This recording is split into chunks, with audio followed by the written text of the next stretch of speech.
السلام علیکم ورحمۃ اللہ وبرکاتہ۔ یہ پیغام میں تمام تلنگانہ کے مسلمان حضرات کے لیے دے رہا ہوں۔ ہم نے ابھی ویبینار کیا جس میں مفتیہ اکرام، جس میں مفتی خلیل احمد صاحب، مولانا خالد سیف اللہ رحمانی صاحب، مفتی غیر رشادی صاحب اور دیگر علماء اکرام تلنگانہ کے ضلع کے اس ویبینار میں شامل ہوئے۔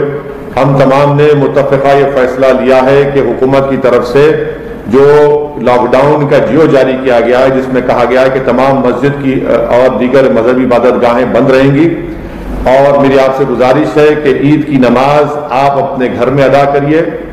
مسجد میں صرف 2 یا 3 لوگ مسجد میں نماز ادا کریں گے، کیونکہ ہم مسجد کو ویران نہیں کر سکتے۔ اس ویبینار میں ہوم منسٹر صاحب کو بھی ہم نے کہہ دیا ہے، انہوں نے بھی کہا ہے، ڈی جی پی صاحب سے میں نے بات کی ہے، تو میری آپ تمام حضرات سے اپیل ہے کہ عید کی نماز ہم کو اپنے گھر میں پڑھنا ہے۔ ہمارے مقامی مسجد میں 3 سے 4 افراد جو مسجد کے خدمت گزار ہیں ادا کریں گے۔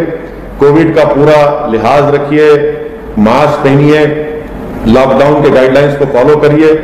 یقیناً اس لاک ڈاؤن سے غریبوں پر بہت بڑا تکلیف بنے گی۔ میں شروع سے لاک ڈاؤن کے خلاف رہا ہوں، مگر ہائی کورٹ کا فیصلہ ہے، آرڈر ہے، اور حکومت نے جیو بھی جاری کیا ہے، تو میری آپ تمام سے گزارش ہے کہ عید کی نماز گھر میں پڑھیے، اور جو مفتیہ اکرام نے کہا ہے کہ یا تو اشراق یا چاش کی نماز پڑھیے، یا پھر اگر کوئی گھر میں قابل ہے تو وہ عید کا خطبہ بھی دے سکتے۔ بہرحال گھر میں عید کی نماز پڑھنا ہے، کثرت سے دعا کریے، اور ڈرنے اور گھبرانے کی ضرورت نہیں ہے۔ ہم اللہ سے دعا کرتے ہیں کہ اللہ سبحانہ و تعالیٰ اس وبا سے پورے ملک کو چھٹکارا دلا دے، تلنگانہ ریاست میں اللہ اس کو خوشحال بنا دے، تمام انسانیت کو اللہ اس وبا سے چھٹکارا دلا دے۔ آپ تمام سے پھر سے گزارش کر رہا ہوں کہ عید کی نماز اپنے گھر میں پڑھیے۔ السلام علیکم ورحمۃ اللہ وبرکاتہ۔